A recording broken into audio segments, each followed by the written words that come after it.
Kylie was Joss's sister-in-law, Carson's only sibling. They'd both grown up in horrific circumstances. And just as Carson could never provide what Joss craved, needed, neither would Kylie ever understand what drove Joss.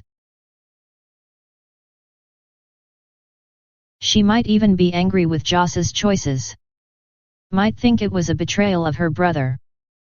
Joss could only hope she'd support Joss even if she didn't fully understand. But she was getting ahead of herself. First the cemetery and talking to Carson one last time. Then she'd tackle her best friends over lunch. She needed as much as possible to keep busy today, because tonight was when it all began.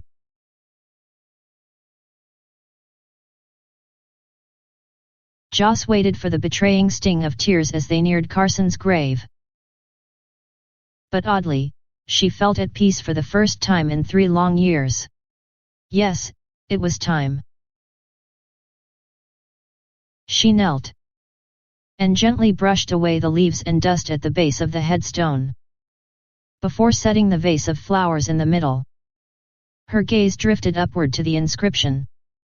The reminder of Carson's birth and death. Her finger slowly traced the words. Beloved husband, brother, and best friend. Those words said it all. A reminder of those left behind who mourned him still. She'd insisted that Dash be honored on the headstone, as he was every bit as much family as herself and Kylie. She only wished they'd had children so his legacy and memory would live on through them. But as with any young couple, they'd thought they had all the time in the world. Carson was apprehensive about having children. He feared that he shared the same genetic traits that his father had possessed. No matter how many times Joss had gently reminded him that he was nothing like his father, Carson still lived in fear of hurting those he loved the most. She understood his fear. She knew how much he loved her. She also knew he'd die before ever hurting her or any children they had. But the darkness of his past still overshadowed his present. The past still haunted his dreams at night.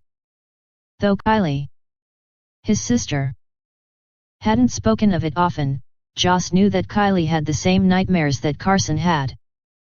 That she shared many of the same sleepless nights Carson experienced. A wave of sadness overtook Joss. Such a waste. Carson's father had destroyed the lives of 2 innocent children. Worse, he lived on well into their adulthood, influencing their choices, always living in their fears even though he was dead. He still held them in his grasp from the grave. His memory and the memories of all he did torturing them still. Joss? Dash softly called her name, breaking through her thoughts. And she realized just how long she'd knelt there at the base of the monument, tracing the inscription with her fingers. He sounded worried and a little uncertain, and Dash was never nothing if not sure of himself. She turned, tilting her head up so her gaze connected with Dash's. Give me a moment, please. Wait for me at the car if you don't mind. I'll only take a few minutes and then I'll be ready to go. Again, surprise flickered in Dash's eyes. Never before had she asked to be left alone at Carson's grave. It had been too difficult, too emotional. Dash had always remained at her side, steady and strong, her rock to lean on. He'd stayed with her as long as she wanted to remain. And then he'd take her back to the car and back home, where he'd spend the rest of the afternoon sitting with her as she cried on his shoulder. Not today. Not anymore. If you're sure, he said hesitantly. She nodded firmly, making sure no tears threatened. She wasn't going to unravel in front of him. She'd been doing that far too long. All right, he conceded. Take your time, honey. I've arranged to take the entire day off. She smiled. Of course he would have.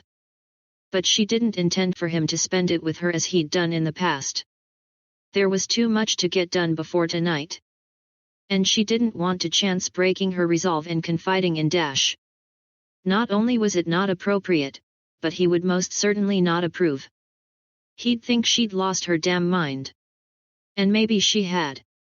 Or perhaps she was just getting it back.